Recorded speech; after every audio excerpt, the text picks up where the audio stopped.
Personal submersibles. Sounds kind of like a Beastie Boys song, doesn't it?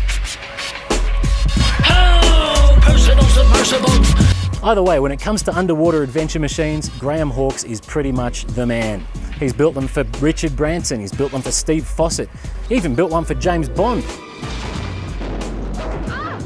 Even if it was a pretty crap James Bond. Yes, well, you get your clothes on.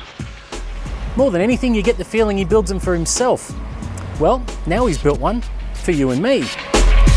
Oh, personal submersibles.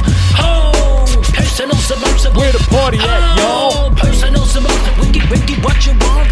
Personal submersible. The Deepflight Dragon is the first machine Hawkes has built that's designed to be so easy to fly that any drongo can do it. And yes, as far as he's concerned, you fly these things. Wings, fins, same thing. They are the same thing. The first 50 years of aviation, a lot of the research was done simulated in water. So if you went to the Wright brothers and said we're going to fly underwater, they would have gone, well, duh, of course. So, what's the easiest and most stable kind of aircraft to fly? The multi-copter drone. Heaps of people are trying to build a drone big enough to carry people around, kind of like a flying Jetsons mobile. Battery technology just isn't there yet. But what Hawkes realised was that the same kind of design would work perfectly underwater, using far less energy. The Dragon might look like a Formula One car, but it's effectively a giant quadcopter. Well, a floating quadcopter that kind of works in reverse. Because the Dragon's pulling downwards instead of upwards like a normal drone, everything works backwards underwater. That means if you tilt the Dragon forwards, it goes backwards, and if you tilt it backwards, it goes forwards. So you couldn't see anything when you're moving forwards. That's not going to work. So the Dragon's electronically stabilised to stay perfectly level underwater, and it's got an extra 2 props on the back to move it forwards and backwards and turn it around. The big question is, what's it like to drive? Well, the Deepflight team have spent the whole morning packing this with super buoyant foam, so hopefully it'll work with my fat butt in it. Wish me luck.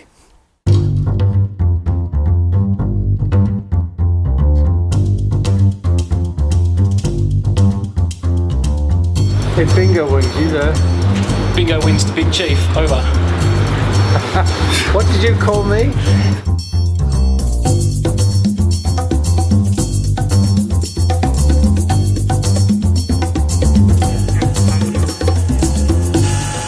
This is your captain speaking. We are now cruising at 1 foot below sea level. Well, this is your real captain speaking. We're wobbling around, slightly going out of the gap. Whoa. So this is the thing that would be really difficult to do on a regular submarine, just going down. On a normal submarine you have to do a whole bunch of stuff involving changing ballasts, letting water in and out, all this sort of stuff. There is no way that an unlicensed driver could do what I'm about to do in this submarine, which is push forward on this lever and take us under. Full speed downwards, Captain. You're diving. There we go. Okay. You can see our support diver over here. G'day there, Ollie. Okay, you're coming up to 10 feet. Yep. You're passing 10 feet. Can you ease up on that down thrust? As it turns out, I'm just the 11th person ever to drive this prototype. And you remember that stabilisation software that's supposed to keep it flat and level? Yeah, that hasn't actually been built yet. This guy Kip, he's still writing the code for it back on shore. Plus, I'm well over the weight limit this sub was designed to carry, particularly in fresh water. The result? Fully sick submarine wheelies whenever we go to full upwards thrust. Nose is coming up, don't worry, just let it go. Oh, shoot. That's okay though. Facility control. We're doing a huge submarine wheelie out of the water. Oh my God. Oh, keep going, just keep going.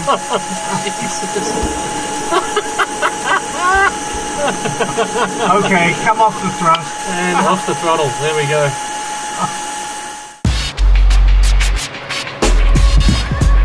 By the next day of testing, the Deepflight team had put in some anti-wheelie stabilising software. Soon enough, there's going to be sonar systems to keep you from running into things. The Dragon really couldn't be easier or safer to drive. There's a lever on the left to go up and down, and a joystick on the right to drive and manoeuvre. If the power goes off, even when you're down 400 feet, you just float back to the surface. I don't think it's any exaggeration to say this is going to be the most idiot-proof submarine ever built. And it needs to be. Deepflight wants everyone to get the chance to experience driving one of these things, but they cost about $1.5 million, so only the hoitiest of toities will have the cash to buy one. But if the Dragon ends up being a submersible your grandma can drive with no training, they can sell these gorgeous jiggers out to resorts as rental vehicles. Imagine that, taking one of these out for an afternoon to hover around some shipwreck on the ocean floor. It's a great idea, well executed in a very sexy package, and it's been a heck of an experience driving it. Here's hoping the Deepflight Dragon is a huge hit. And now, to take us out, here's Gizmag's own Beatsy Boys. Oh, personal submersible. Oh, personal submersible. Where the party at, y'all?